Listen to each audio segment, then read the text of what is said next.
Meet Karen. Karen's journey to becoming president of the Barnegat Light Historical Society was one of dedication and love for her community. When she took the helm, she quickly realized that the true heart of the society wasn't just in preserving the past, but in highlighting the iconic lighthouse that had stood as a beacon for generations. I grew up in Barnegat Light, as did my father. My mother grew up in Beach Haven, so we're long ago islanders. And my parents were very active here in the museum. So in 1994, they encouraged me to join, and I did. And then by 2005, the former president decided to move away, and I became president. And I'm still president after all these years, but I love it. The Barnegat Light Historical Society is this little museum. It was started in the mid-1950s. It was a former one-room schoolhouse. When the last class left in 1951, it took a few years for the women in town to put something together. And our mission is to preserve the history and artifacts as best we can of Barnegat Light and also parts of the north end of the island. And to show people what it was like here.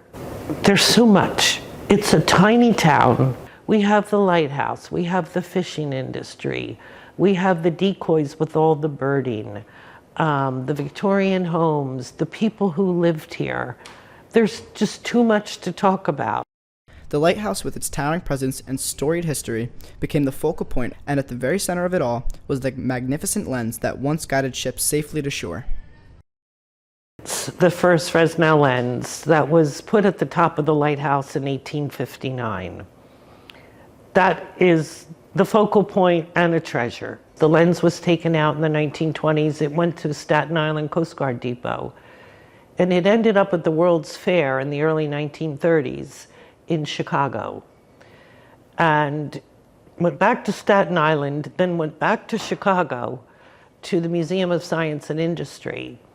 And then when this became a museum in the mid-50s, the women from town worked with congressmen and senators to get the lens sent back to us, and it's been here ever since. There's a few other things in here that many of us, including me, are very partial to, and it's the diaries of weekly diaries that the children did from 1902 to 1908.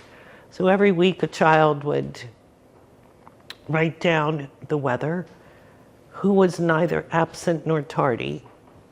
And then they would write local news, national news, and international news, and end with a famous quote.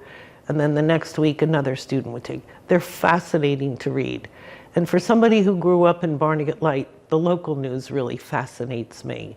But the local news was, so-and-so painted his shutters, so-and-so's cow got loose again, and teachers come in here, and they're fascinated with it also.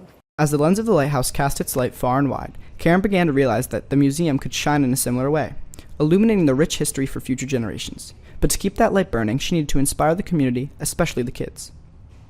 Karen set her sights on making history come alive, turning the museum into a place where young minds could explore, ask questions, and discover the past in ways that felt real and exciting. After all, the lighthouse wasn't just a symbol of the past. It was a gateway to the future. We try to encourage children. We teach them north, south, east, and west, and from there they go on a treasure hunt here, learning the directionals, and they love it. Children come in, they're a little shy. We get them started. Next day, here they come with all their friends. They know what they're doing. It's so cute. Thank you to Ocean County for picking us. We really appreciate it. And if anybody wants to come visit, come to Barnegat Light. This film is funded in part by the Ocean County Cultural and Heritage Commission from a grant from the New Jersey Historical Commission, NJ Department of State.